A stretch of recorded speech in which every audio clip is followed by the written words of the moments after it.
But did you see Schwarzenegger and DeVito at the Oscars? Yeah, Okay, so the Oscars are a bit of a train wreck, but every once in a while they've got some gold. And that was great with Keaton in the crowd. I thought that was yeah, really funny. yeah. And where they I call saw it him on out. YouTube the next day because I haven't watched the Oscars. I just Man, I'm over it too. And the Oscars did it to themselves. The networks combined with the Oscars and the producers just did it to themselves. It's just, and we've talked about it before. All these fucking awards are not won for stunts. Even in the last two movies, there were yeah. stunts, and none of these guys get recognized. I don't get And it. you know what I think it is? I honestly think it's a threat to the stars and their stardom because it reminds people that the real people that go in there and do this mind-numbing thing, those are people that are executing this awesome script moment, and it's not the actor. Yep.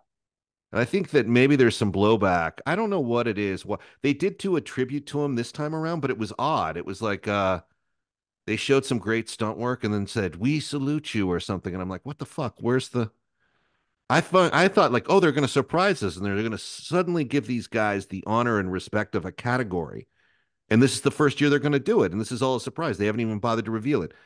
But then that doesn't make any sense because the Academy can't stop talking about itself. So they would have obviously told us and ramped it up and wanted their merit and their pat on the back for doing it. And I don't know. But like we were talking about Black Moon Rising a moment ago, where the whole movie, the entire script seems to come from this one visual idea and stunt of shooting a car from skyscraper to skyscraper. And then we come back to the Academy, who refuses to acknowledge these guys who, from the dawn of time, from like before Yakima Canuck, like hijacked the stagecoach, have been risking their life. It's bizarre. I don't get it either. And but also I was confused because, first of all, Godzilla is a movie I'm rooting for and I'm glad it won. But a few years back, Parasite won, and that's a Korean film. And I thought, why do we have a foreign film category if a foreign film can now win Best Picture? So are we doing away with that? The whole thing is just this convoluted, confusing, whatever the fuck. I get it. Celebrate yourselves. Yeah, Continue. yeah, Let me know how it goes. yeah. I'll be at I the Frolic Room next door. yeah, yeah. Anyway, it's sorry. Sorry, folks. We shouldn't have gone there. Because when we do go there, people forget sometimes that it's me talking and Jeremy Ratchford gets the blame, and he's still an actor who can work. So just remember, Academy, it's me doing the talking here, not Ratchford. Ratchford will happily. You know what though? Also, I heard that the memorial section was really lacking. That Oh a yeah. lot of people weren't included, and that you couldn't read it. There was, I don't know. So but I'll tell you this: between the Academy Awards and Black Moon Rising, I'm watching Black Moon Rising. Yeah. I have been having a riot because it's and doing the deep dives Yeah, again. That's how I found out Tommy Lee did 25 episodes of One Life to Live. and he Uh, was great in those episodes. By the way, don't you love it in Black Moon Rising too when he goes in and he's a master thief, but he trips an alarm.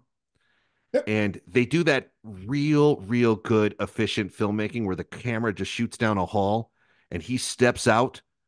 The thugs run by and struggle to get past the camera mount, go to the right, and then he steps back in.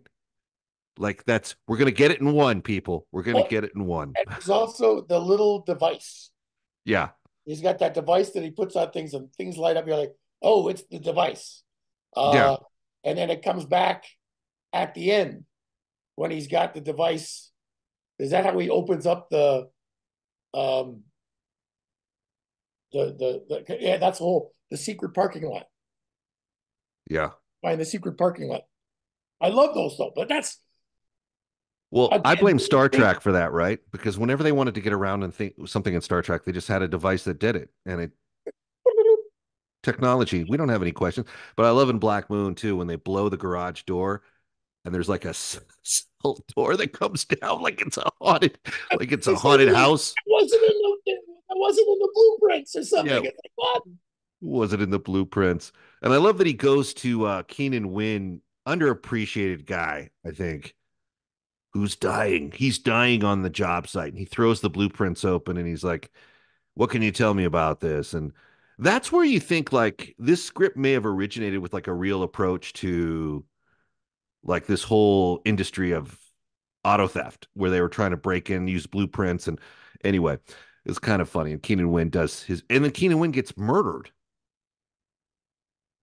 Like people really, without thinking about it, just indiscriminately kill in this movie Yeah. without realizing what that does to to their to their crime portfolio. You know, it's like they just killed Keenan Wynn. He didn't have to die, did he? Did he know something that did he warrant a death?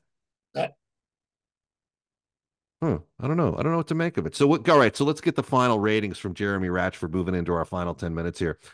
Um, Rate Black Moon Rising. Give it a rating and why? Why does it have this rating from you?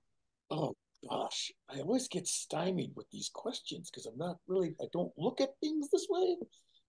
But as a movie, I enjoyed it. I spent my Saturday night Yeah. watching that. I had a great time.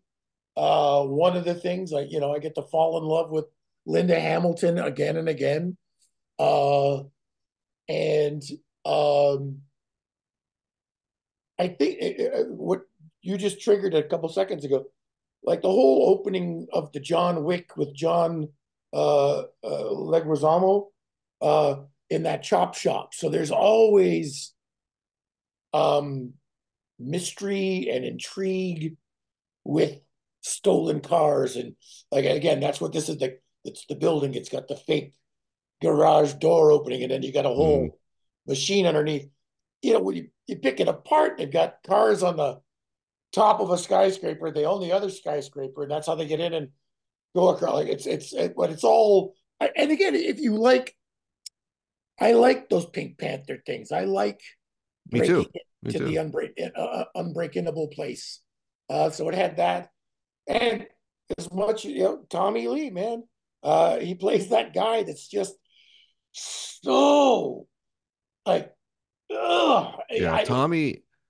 Tommy Lee Jones is great at playing Tommy Lee Jones.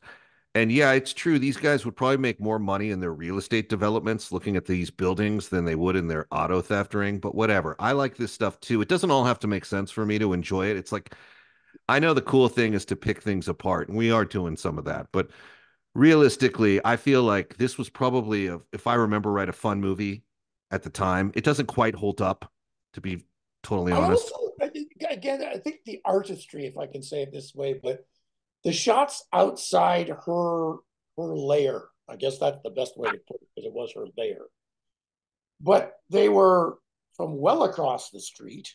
Yeah, You got to see her other car, you got to see her car pull up, and you got to see, and I think the other thing that they did so very well, they must have shot at night because uh, all the nighttime stuff, I like when you can taste the screen, yeah, and you're no doubt you're in, an eclectic part of town. This wasn't the suburbia. This is downtown. This right. is like, a late night, dirty streets kind of thing without. Yeah, I did like that. So it had that style. It was like, this is late at night. This is not a legitimate business being run. Right. They made the city, they made like the urban sprawl a character in it. And that's always a smart move, I think. Concrete jungle, yeah. Yeah, it's a good move. It's a good call. And it's actually a pretty good cast, I think, all in all, with everyone in. Um, I guess in retrospect, I just wish they had more to do, some of these guys, but whatever. I mean, somewhere in the world, this is someone's favorite movie, and we should tread lightly because they Yes, take it personally if we have a different opinion than them. They yes. get very upset, and they sometimes want to let us know how upset they're going to get. But the truth is it's a fun movie for those who want to see it. I prefer Park is Mine a little bit more. That's a little bit more in tune, I think, with I think my movie thinking strategy. But Well, and you there's know, a they're social statement to it. There's not a social statement to Bad Mood Rising. great point. That's a Right. great point. But it's a good double feature. I would say it's a Hi, I'm Gary Casper, and I'm an actor stuntman. Hey, help me cure NMOSD and with it cancer. Go to the Gunthy Jackson Foundation today and donate. Let's beat this thing.